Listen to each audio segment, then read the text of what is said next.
Hello, everybody. My name is Iiris Laisi, and I belong to I'm part of the Extinction Rebellion movement in Finland, also known as Elokapina.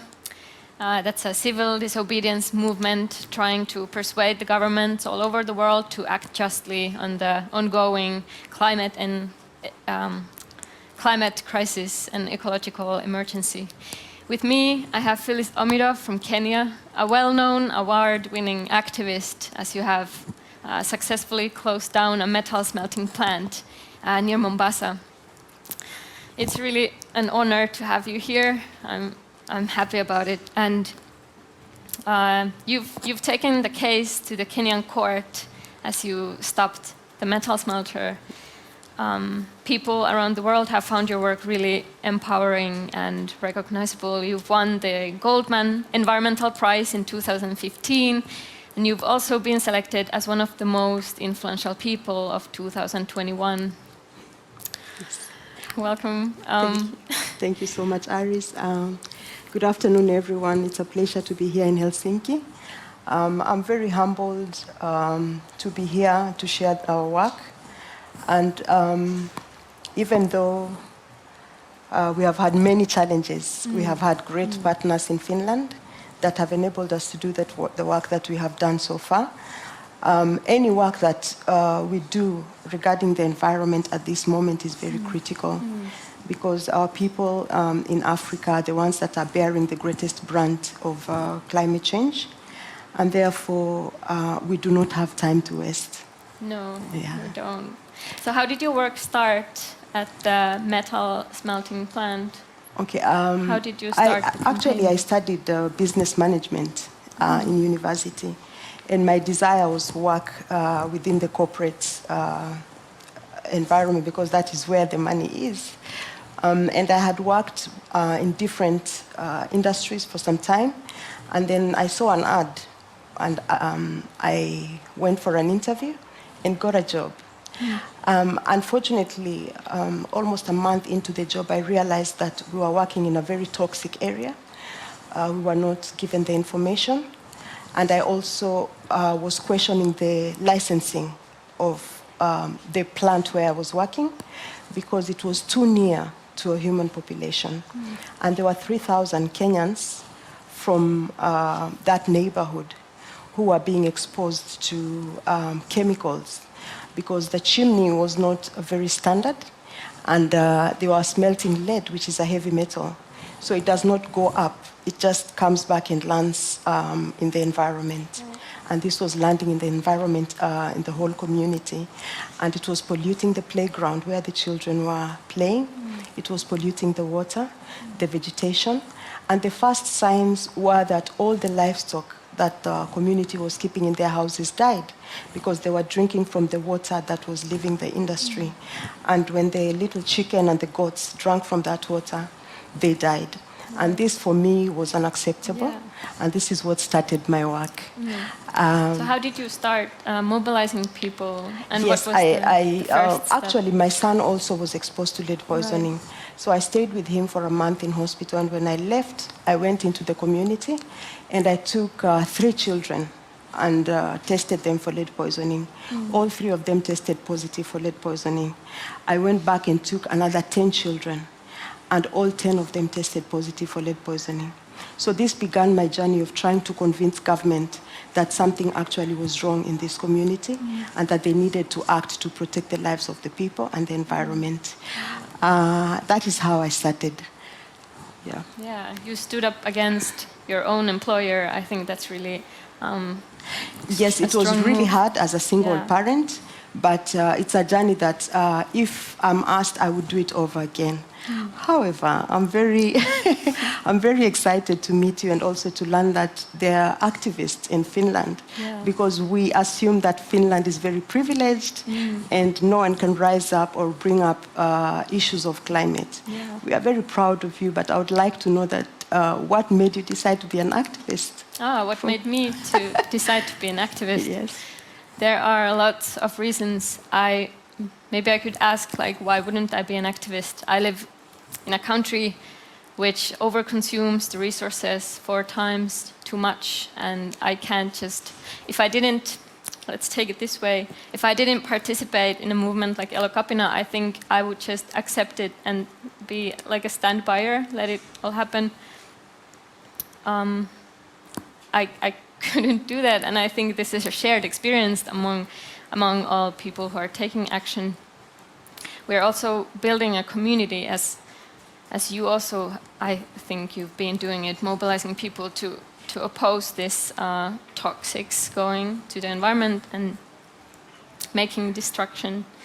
So I think building and belonging to a community is really important, and to stand up against it. I think we need to resist the existing system and build a new one. Like, it's a systemic change that we need to go to and confront the status quo. And yeah, those are the reasons why, some of the reasons why I'm putting my time and effort into this work. What about you? What does it mean to you? It's quite inspiring for me to know that there are people also in Finland who are taking up especially the cause of climate change. Because even though we all share the planet, I know that a lot of citizens of the globe are ignorant to the actual effects of climate change. And therefore, just for us in Africa to know that there is a movement like Extinction Rebellion in Finland with the same ideals, that believe in the same thing, that are fighting for this cause together with us, it's very encouraging for us. Yeah. Soon we can see some pictures. I don't know if they're already on the screen. Maybe we can take them now. But so yes, let's go to the images. If you want to speak on these a little. Yes. So in 2016, on 2015, I won the Goldman Award. It's a very prestigious environmental award. And our greatest desire was to have our day in court, where we questioned the responsibility of both the state and the non-state actors who are responsible in poisoning our community. And therefore, we put up a case, and we recruited a legal team and signed a contract with them. And in 2016, we put our case in the Kenyan courts. Right. Kenya thankfully recognizes the right to a clean and healthy environment in the Constitution. So we were able to bring the court the case to the Land and Environment Court. Yeah. And in 2020, we won the case against 6 state agencies and 2 corporations. Right. And we were awarded a total award of, I think, $12 million by the courts. And for us, it was a big victory, because the community really has gone through a lot. We have lost more than 50 adults and 300 children who died from very excessive lead poisoning. WHO defines lead poisoning at 5 micrograms per deciliter of lead in blood. The highest, for example, in Flint, Michigan, was around 35 micrograms. Our community had lead levels of as high as 420 micrograms per deciliter of lead. That is 800 times more than the definition of lead poisoning. Yeah. Some of these people live in a very bad health conditions. Some of them are unable to do their day-to-day duties because of very high exposure to lead. And therefore, this, for us, was so critical for the community, but also as a precedent for our country, so that the way the duty bearers, the state agencies, handle their obligations towards the right to a clean and healthy environment could change. Yeah. So here you can see that is on the screens on the community that you were working with. Actually, you can see a baby. I'm holding a baby. You are the one with the yes, green I'm in shirt. the green T-shirt, and I'm holding a small baby. That is Sami. Sami, maybe I'll talk about Sami a little bit. Sami was a young boy who was born in Unuhuru. He was healthy, and during his kindergarten, he was always top of his class. And he got exposed to lead poisoning, very high lead levels of above 40, and he started falling sick. But also, the acid rain that was falling on the children's playground fell on Sami for too long. As you can see, the chimneys there, and below is where the children are playing. And for many years, this fell. Remember, the smelter worked from 2009 up to 2014. And all this time, the acid was falling on the children. And unfortunately, in 2018, Sami died, the boy that I'm holding there. He succumbed because his skin started falling off because the acid had completely destroyed his skin. His body could no longer hold his skin. So he died a very painful death because we were not even able to hold Sami to comfort him. We could talk to him, but it was more painful if you went to hold him to comfort him. This is just one of the many children. We have had cases of women whose wombs were actually removed because of very high lead levels and continuous miscarriages in the community. Yeah, so there is no question why wouldn't you be an activist opposing this? It's exactly terrible. Thank you for sharing these experiences. Now we could maybe see a video from Nurain Lapola and discuss later about the issues, later the video issues and threats and challenges that we're facing and how do we come over those. So please, oh, I remember I need to, okay, the video is on. Let's see. In certain contexts, environment activism is often intimidated because it opposes power, criticizes the perpetrators even when voicing injustice to the environment and community rights. Political leaders are often ignorant of the risk of the climate crisis and environment damage. While we are faced with a situation where the democratic space is increasingly being narrow. On the other hand, there are still many people who do not have the same understanding of environment conservation.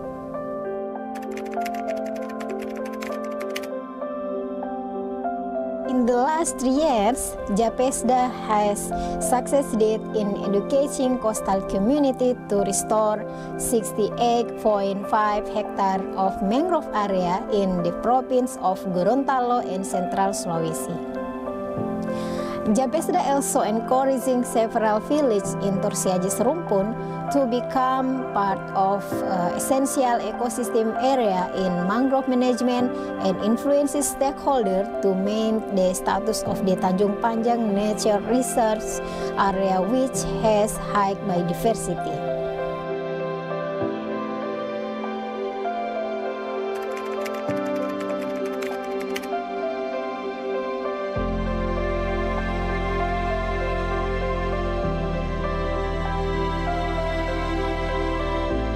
We were intimidated by law enforcement, even experienced the campaign against JAPESDA war. To overcome obstacles, JAPESDA utilized mass media and social media for clarification. In addition, we officially requesting law enforcement officer and policymaker to resolve problem in accordance with applicable legal regulation.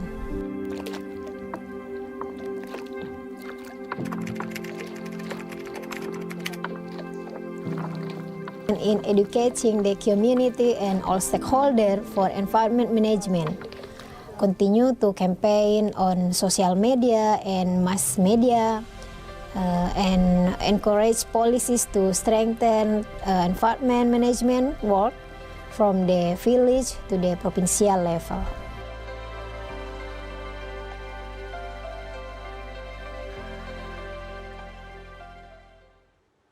Yeah, it was a great video. There is a lot of success happening also, as with Nurain has, with her organization, JAPESDA, saved up to 70 hectares of the, what is this called? Restore forests, yes. Yeah, and they support coastal communities. So a lot of good work has been done, and you've successfully closed down a metal smelting plant. But how about then, how do you face challenges, and what kind of threats do you have, or obstacles on your way as you are persisting? As Nurena said, environmental activism includes challenging power. This is an aspect that I did not relate to when I began my work. I thought it was very easy. Something was wrong and it needed to be corrected, and I thought for me it's black and white. It's very easy. But to my shock, it was very difficult to even get one state agency to accept what I was saying. After a while, I came under threat. I was attacked in my home by gunmen who were sent to kill me. And I escaped very narrowly because of one of my neighbors who was coming home at that time. He found me at the gate, and there were two gunmen, one on this side, one on that side. I was holding my baby from church, and my son was screaming really hard, and I was very scared because I thought they were going to shoot him. So I begged them to allow at least my son to go inside the gate, and I promised them that I will stay out if they let my son go in. So one of them was very angry and hit me, but the other one said, no, it's a child, let the child go in. So I pushed my son in and closed the gate and stayed outside with them. And they hit me, and I fell to the ground, and I knew that they were going to kill me from what they were saying, because they said, why are you standing up against men? Are you a man? This society belongs to men. Why are you standing up to men? So from this, I understood that they were sent and I was going to be killed. Luckily, one of my neighbors just drove in at that time, and this man disappeared. And I ran away from my home that day, and I never went back up to today. I never even went to move my things. I ran to the nearby town and started my work there. I have learned over the years that this is not a situation that I only face, but all land and environment defenders across the globe. In 2015, I received the Goldman Award along Bata Caceres, and she became my friend. Very unfortunately, a few years later, she was shot dead in her home because of standing up to power and profit. This is the situation of many land and environment defenders in Kenya. Last year, 3 land and environment defenders were killed because of the work that they are doing. 2 were just shot dead while they were going to their homes, and 1 was hacked with a machete to death. And therefore, environmental activism is very risky. I'm very blessed to have partners like KIOS, the Finnish Foundation for Human Rights, and with their help, we've been mobilizing land and environment activists in Kenya so that they come together and form a community. And this is our 6th year, and we find that all the land and environment defenders in our network face the exact same challenges, because what they are trying to do is stop some people maybe from making profit. Yeah. But the narrative that land and environment defenders are against economic growth and all that, it's wrong. And unfortunately, this is the narrative that goes around every time that a land and environment defender stands up to defend the environment. Yeah. It's very sad because the work that LEDs do is very critical to sustainability. And they are not asking for development not to happen, but they are asking that we do it in a way that respects the environment, nature, and most of all, the people of this planet. Yes. Yeah, you're really right. Like, not all climate activists face they're not challenges, they're threats, they're like life-threatening things. Not everybody faces them the same way. Like in Finland, the situation is not as severe, although it is like the police or the far right is a different risk to different groups of people, and I'm really aware of it. What do you think, like, what could the governments do to protect these activists who are attacked and who are threatened? Can you think of? I think it's a shared responsibility. We cannot leave all of it to government. even though government has the greatest responsibility to ensure that they are not criminalizing land and environment defenders, because like for myself, I have a criminal record, because in 2012, I was arrested and arraigned in court and charged with inciting violence and illegal gathering because I said that there was lead poisoning in Uhuru. And even though the court acquitted me, the CID, the Criminal Investigation Department, has refused to remove that record. So if I go and search for my criminal record, it still comes up. This is the case of so many land and environment defenders, and therefore government has a responsibility to understand that land and environment defenders are not criminalized, but the justice system is used to try and criminalize them to stop them from speaking up for the environment. This year, for example, we are hosting our annual Land and Environment Defenders Conference in Kenya, and we are bringing judges from the courts to attend the meeting, one day to attend the meeting, to interact with these land and environment defenders so that they understand that there's something that these people stand for, so that when they are arraigned in court, they can relate to the work and they can relate and they can understand where it's coming from, so that we don't end up criminalizing people who are doing very good work for the planet. We are also doing a lot of advocacy with the help of kiosks, with state agencies, so that they recognize the work of land and environment defenders. We are also trying to see how we can leverage on policy to ensure that policies are passed that can ensure that a safe environment for the land and environment defenders, that they do their work. Yes. But I know that you also face challenges here in Finland. Yeah. I have read about some of the arrests. Thankfully, Finland is still a very modern society, and therefore you don't face as much risk as we do. But I know even still at that level, it must be very stressful for members. Moment, actually, I've been just discussing about this situation we have right now in Elokapina, for example. We are taking some cases to the court also, as people have refused to pay the fines. And that's like a topic right now, as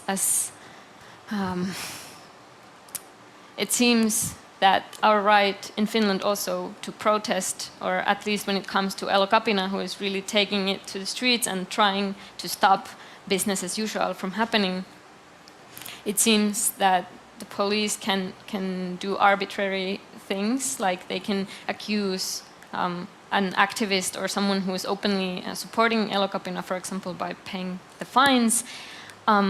They're saying that this is a criminal action and we're accusing you of something, and the media takes this and they make a huge news about it. And I think this is a way to make it scary, or make activism seem like it's criminal, that it's not actually a responsibility that we should all perhaps carry, especially living here in Finland. We also have proof of the police sympathizing the far-right movement, which is really dangerous in Finland at the moment, as it's getting bigger, more and more people. I'm watching the clock, I'm sorry. But the far-right movement is really becoming a bigger threat all the time. And I think the police and all security officials in this country should take action against that, and not against Elokapina, who is actually just taking the responsibility of the crisis, I see. So yeah, I agree with you. I agree with you very strongly. And I know that the work that you are doing is very critical, not just for Finland, but for the planet. Much as I said, much as Africa is bearing the greatest brunt, we all are global citizens, and the effects of the planet eventually will grind everything to a halt. So stopping traffic for a short period just to create awareness of what is going on should have support of the public and should have the support of the police. Because when you're fighting for the planet, you're not fighting for yourself only. Yeah. You're fighting for the future generations. You're Yes. fighting for the police. You're fighting Yeah. for politicians. Yes, and for everyone, freedom of for speech freedom. and freedom of Yeah, so that democracy. they can all be safe in the Yes. planet and that we can have a sustainable life as members of this planet. So I'll just encourage you not to give up. Thank you. There are challenges, but as the challenges come, you will overcome. And I know that there are people in Finland whose conscience is at the right place, and they will stand and keep supporting El Capina, the Yeah. work that you're doing. We have a few minutes left, and now, Yes. as a last question, I want to ask you what kind of tips or advice would you give for people who are trying to organize themselves or trying to take action in the movements or still outside of them, but trying to find way? I think my greatest advice would be do not disconnect from the people. Your greatest task is to make sure that the people are with you. If you take this and run with what you're trying to achieve, and the public is left behind, it compromises you, it compromises your safety, it compromises everything. Our greatest shield during our work has been the people of Kenya. They stand with us, though not everyone will support you. You'll never get that. There are people who will criticize you and you cannot change their minds. But you need them to understand the work that you're doing and how critical it is, and for them to be with you.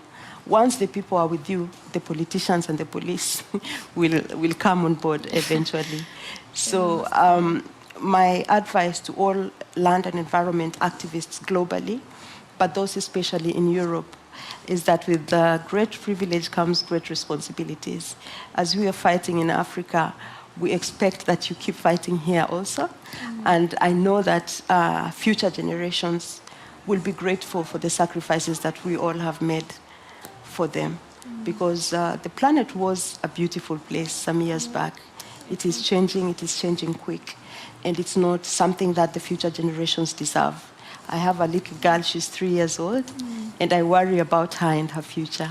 So we have to keep doing what we are doing. Those are great words to end this discussion. Thank you very much, Phyllis Omido. Thank you, Iiris. It was And great. so proud of you at the work that you're doing. Thank you. Yeah. Thank you.